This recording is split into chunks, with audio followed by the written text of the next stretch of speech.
యోగాతో బరువు తగ్గటం సులభం కేవలం 21 రోజుల్లో.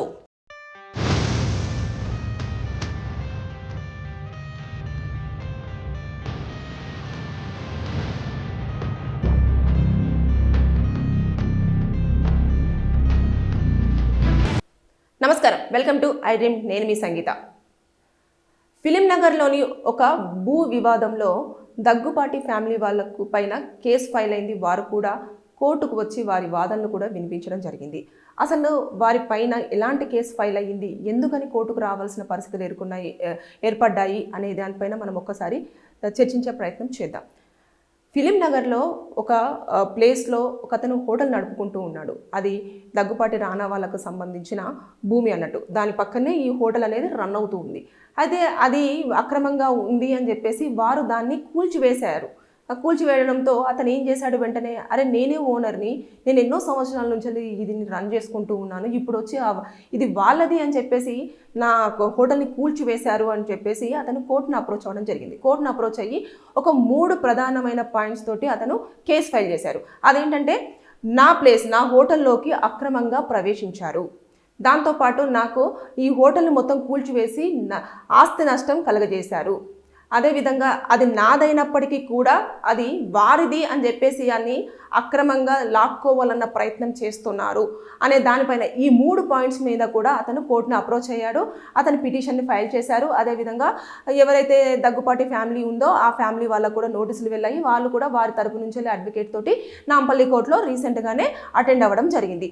అయితే ఇక్కడ మనము చూసేసుకుంటే అది ఎంతవరకు నిజమో అన్నది పడితే ఆరోపణలు కూడా ఎదుర్కోవచ్చు, లేదు అనుకుంటే ఇది ఎక్కడ తేలుతుంది అని అంటే ఎవరి దగ్గర డాక్యుమెంట్స్ ఉన్నాయి, అది నిజంగానే వారిదా కాదా అంటే మనకు ఒక ప్రాపర్టీ ఉన్నప్పుడు అది ఎన్ని స్క్వేర్ ఫీట్స్ కానివ్వండి, లేదు అంటే ఎన్ని ఎకరాలు ఎన్ని సెంట్లు అని చెప్పేసి మనం ఓపెన్గా మనకు ఆల్రెడీ ఆ డాక్యుమెంట్స్ అనేవి మన దగ్గర ఉంటాయి కదా. అది నిజంగానే వారి పరిధిలోనే వస్తుందా, లేదు అనుకుంటే అది అతనికి సంబంధించిందేనా, అతని దగ్గర డాక్యుమెంట్స్ ఉన్నాయా లేదా అనేది కూడా పూర్తి స్థాయిలో వివరణ అనేది ఇక్కడ ఇవ్వాల్సి ఉంటుంది ఈ బోత్ పార్టీస్కి సంబంధించి ఇద్దరు.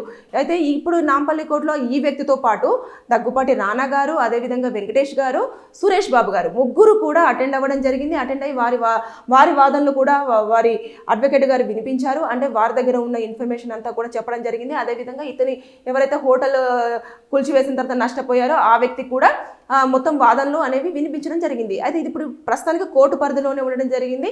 ఇంకా ఇది మొత్తం పూర్తిగా ఎలాంటి తీర్పు ఇప్పుడే వెలువడే అవకాశాలు లేవు. ఎందుకంటే ఇక్కడ చూసుకుంటే ఇది రీసెంట్గానే జరిగింది కాబట్టి ఇప్పుడు ఎవరిది అనేది కూడా చూస్తారు. అదేవిధంగా నిజంగానే కూల్చివేశారా లేదా అనేది జిహెచ్ఎంసీ అధికారుల దగ్గర మొత్తం డేటా అనేది ఉంటుంది. దాంతోపాటు పోలీసులు కూడా అక్కడికి వెళ్ళి చూస్తారు, నిజంగానే కూల్చివేత జరిగిందా లేదా అక్రమంగానే జరిగిందా, ఇవన్నీ కూడా పూర్తి స్థాయిలో ఇన్ఫర్మేషన్ అనేది కూడా డాక్యుమెంటేషన్లో చేసి కోర్టుకి అధికారులు సబ్మిట్ చేయడం అనేది జరుగుతుంది.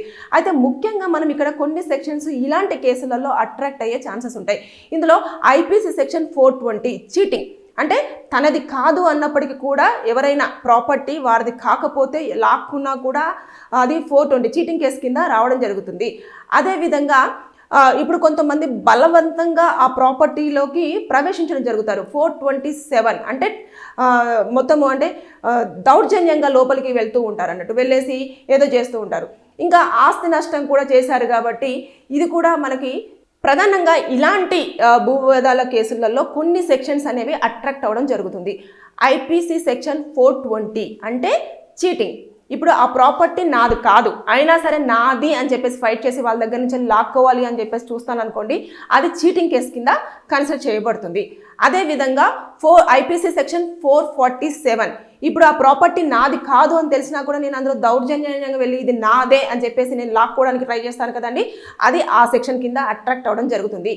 అదేవిధంగా నష్టపరిహారం ఎలా అంటే ఆస్తి నష్టం చేస్తూ ఉంటారు కదా. ఇప్పుడు నేను అక్కడికి వెళ్ళేసి ఏంది ఇది పగలగొట్టేసేయండి తీసేయండి అని చెప్పేసి మొత్తము వాటిని ఎంత తీసేసామనుకోండి, దాన్ని హోటల్ అంతా కూల్చివేశారు కదా, ఇప్పుడు అది ఆస్తి నష్టం కింద వస్తుంది. అది కూడా ఐపీసీ సెక్షన్ 427 కింద కన్సిడర్ చేయబడుతుంది.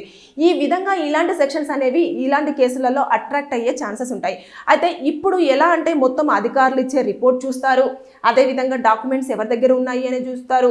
అదేవిధంగా రానా వాళ్ళు నిజంగానే వాళ్ళ ప్రాపర్టీలోనే అది ఉందా లేదా అని చెప్పి చూస్తారు.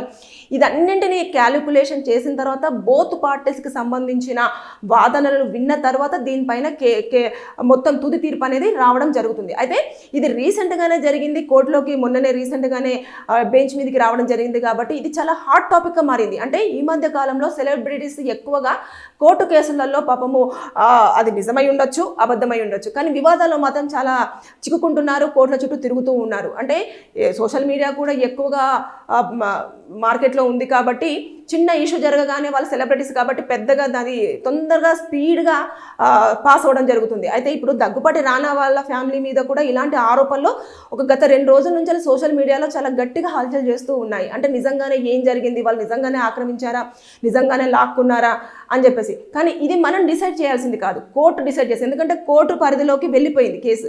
ఇతను మొత్తం సెక్షన్స్ అంటే ఏదైతే డాక్యుమెంట్స్ తీసుకున్నాడో, నా దగ్గర డాక్యుమెంట్స్ ఉన్నాయి, అయినా సరే పట్టించుకోలేదు, నేను చెప్పినా వినలేదు, కావాల్సుకొని కూల్చేశారు, కావాలని అక్రమంగా దాన్ని ఆక్రమించుకోవాలనుకుంటున్నారని ఇలాంటి ఆరోపణలు చేశారు కదా. కానీ కోర్టు ఏం చూస్తుందంటే మొత్తం 2 రకాలుగా చూస్తుంది. ఇది ఎలా అంటే సివిల్ కేసు కింద, అలాగే క్రిమినల్ కేసు కింద చూస్తుంది. ఎలా అంటే సివిల్ కేసు అని అంటే ఇప్పుడు ఈ బోత్ పార్టీస్లలో ఎవరి దగ్గర డాక్యుమెంట్స్ ఉన్నాయి, ఎవరి పేరు మీద రిజిస్ట్రేషన్ అయి ఉంది, అదేవిధంగా అది ఎప్పటి నుంచి ఉంది, ఎవరి తరపు నుంచి వస్తుంది అనేది మొత్తం పూర్తి స్థాయిలో చూస్తారు. ఇంకా క్రిమినల్ కేసులు అనుకోండి, క్రిమినల్ దాని ప్రకారంగా చూస్తేనైతేనేమో ఒకవేళ కనుక ఎవరు అక్రమంగా దీంట్లోకి ప్రవేశించాలని ప్రయత్నం చేస్తున్నారు, ఎవరి ప్రాపర్టీ కాకపోయినా కూడా చీటింగ్ చేయాలన్న ప్రయత్నం చేస్తున్నారు అనే దానిపైన కూడా ఈ చర్చలు అనేవి జరుగుతూ ఉంటాయి. దాంతోపాటు ఎప్పుడైతే ఇలాంటి కేసులలో మనము పూర్తి స్థాయిలో బోత్ పార్టీస్కి సంబంధించిన వాళ్ళు డాక్యుమెంట్స్ అనేవి చాలా క్లియర్గా పెట్టుకోవాలి.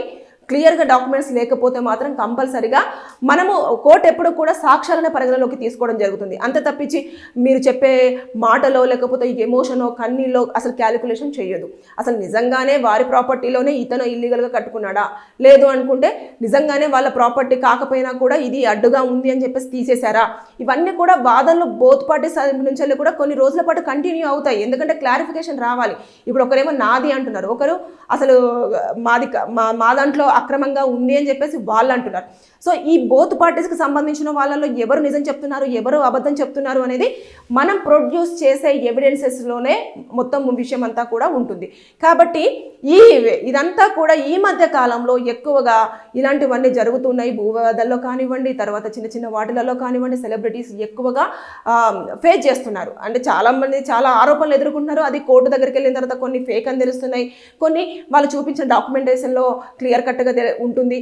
సో ఈ తరుణంలో ఈ కేసులో కూడా ప్రధానంగా ఆ వ్యక్తి ఎవరైతే ఉన్నారో ఫిలిం నగర్లో ఇది నాదే హోటల్ అయినా సరే అక్రమంగా దగ్గుపాటి ఫ్యామిలీ వాళ్ళు వచ్చి ఆక్రమణ చేస్తున్నారు అనే దానిపైన ఎంతవరకు నిజాలు ఉన్నాయి అనేది ఇంకా కోర్టే తేల్చాల్సిన పరిస్థితి నెలకొని ఉంది ఇక్కడ.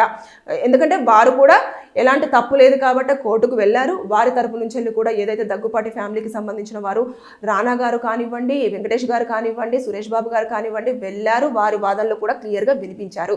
కాబట్టి ఇదంతా క్యాలిక్యులేషన్ చేస్తారు. కోర్టు వారు కూడా పూర్తి స్థాయిలో దర్యాప్తు చేసి అధికారులు ఇచ్చే ఏదైతే చెప్పాను కదా, అది నిజంగానే కూల్చివేశారా, అక్రమంగా కూల్చివేశారా, నిజంగానే అతని దగ్గర డాక్యుమెంట్స్ ఉన్నా కూడా వాళ్ళు వినకుండా కూల్చివేశారా, ఇవన్నీ కూడా చేస్తారు. పోలీసులు మొత్తం అక్కడికి వెళ్తారు, మొత్తం చూస్తారు ప్లేస్ని.